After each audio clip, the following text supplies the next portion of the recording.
సహిత దశ మహావిద్య ఆలయం, స్వర్ణ దేవాలయం, గోల్డెన్ టెంపుల్ నిర్మాణం కొరకు లోకక్షేమార్థం దశ మహావిద్య మహాయాగం, 11 లక్షల కొబ్బరికాయలతో లక్ష్మీ గణపతి హోమం మరియు 11 కోట్ల కుంకుమార్చన కనక మహాలక్ష్మి కుంకుమార్చన సత్తుపల్లి శ్రీ లక్ష్మీ గణపతి ఆలయమునందు 108 రోజుల పాటు నిర్వహించబడును.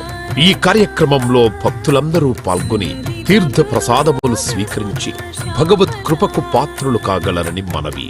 స్వర్ణ దేవాలయ నిర్మాణము మహాసంకల్పం, సాహసోపేతమైన నిర్ణయం. ఇది అమ్మ నిర్ణయం, ఇది దైవ సంకల్పం, భక్తుల శిష్యకోటి సంకల్పం. ఈ మహాసంకల్పం నెరవేరడానికి 999 యజ్ఞములను పూర్తి చేసుకొని సహస్ర యాగములు అడుగు పెడుతోన్న వేళ ఈ మహోత్సవమైన కార్యక్రమానికి స్వర్ణాలయ నిర్మాణానికి శ్రీకారం చుట్టిందే శ్రీదేవి శ్రీ విద్యాపీఠం. గణపతి శరణాగతి అంటూ దైవాన్ని స్మరిస్తూ ఈ కార్యక్రమాన్ని రూపురేఖలు తీర్చిదిద్దడానికి భక్తులు ఈ యజ్ఞాన్ని నిర్వహిస్తున్నారు.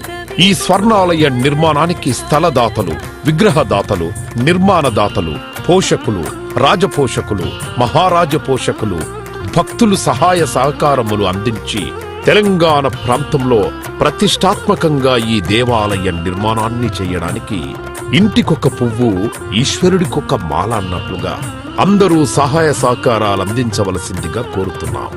ఈ ఆలయ నిర్మాణం వల్ల దశమహావిద్య ఆలయములు, స్వర్ణాలయము మన తెలుగు ప్రాంతంలో యావత్ ప్రపంచంలో మొట్టమొదటి ఆలయముగా చరిత్రలో సువర్ణాక్షరాలతో లిఖించబడే సువర్ణ అవకాశమిది. అంతేకాకుండా దశమహావిద్య ఆలయ నిర్మాణం ద్వారా ఎవరెవరికి ఎలాంటి విద్యతో ఏ అవసరం వచ్చినా ఆ విద్యా సంబంధమైన దేవతలను ఏకకాలంలో అర్చించి, సేవించి, దర్శించి అమ్మ కృపకు పాత్రులవ్వడానికి ఈ ఆలయం ఎంతో మార్గదర్శకంగా ఉంటుంది అనడంలో ఎటువంటి అతిశయోక్తి లేదు.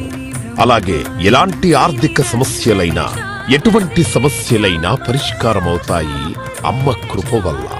కలిపురుషుడి యొక్క ప్రభావం చేత కలియుగంలో ప్రకృతి వైపరీత్యములు, ప్రకృతిలో అనేక రకాల గ్రహగతుల చేత మానవుడి జీవితం ప్రశాంతం లేకుండా జీవితాన్ని గడుపుతూ దినదిన గండం 100 ఏళ్ల ఆయుష్ అన్నట్లుగా ప్రతిక్షణం మనసు ప్రశాంతత లేకుండా కలి ప్రభావం చేత ఎటువంటి పూజలు, ఎటువంటి యజ్ఞాలు, ఎటువంటి సాధనలు చేసినా కూడా సరైన ఫలితాలు లేక అంధకారంలో కొట్టుమిట్టాడుతున్నట్టుగా, అన్ని ఉన్నా ఏదో కోల్పోయినట్లుగా జీవితానికి సుఖం లేకుండా కాలము గడుపుతున్న జీవకోటికి కామకోటి పరమాచార్యుల యొక్క, జగద్గురువుల యొక్క, అస్మద్గురువర్యుల యొక్క ఎన్నో కోట్ల తపశ్శక్తిని ధారాదత్తం చేసి ఈ ఆలయ నిర్మాణం చెయ్యడానికి మహాసంకల్పం చేసినాము.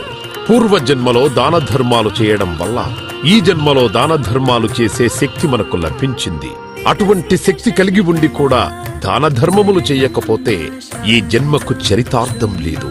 మనవంతు దాన ధర్మాలు చేస్తే, ఎటువంటి దాన ధర్మాలు చేస్తే అత్యంత ఉత్కృష్టమైన పుణ్య ఫలితం లభిస్తుందో అటువంటి పుణ్య ఫలితం లభించే అవకాశం ఈ స్వర్ణ దేవాలయ నిర్మాణంలో భాగస్వాములవ్వటం.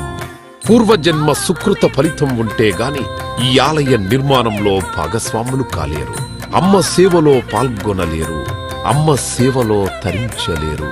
ఒకవేళ తరించాలని ఆశ ఉన్నా కను ప్రభావం వల్ల మిమ్మల్ని కర్మల వైపు ఆ కలి ప్రభావం ముందుకు తీసుకుని వెళుతుంది తప్ప దైవ మార్గంలో నడిపించడానికి ఎట్టి పరిస్థితుల్లో మన మనస్సును ఒప్పుకునేలాగా చెయ్యదు. అయినప్పటికీ వాటన్నిటినీ దాటుకొని అపర దేవత సేవలో పాల్గొనటం, ఎంతో మంది భక్తులు ఇప్పటికే ముందుకు రావటం, మేము ఈ దేవాలయ నిర్మాణంలో భాగస్వాములవుతాం. శ్రీ రాజశ్యామల సహిత దశ మహావిద్యా స్వర్ణాలయం నిర్మాణ మహాసంకల్పం శ్రీదేవి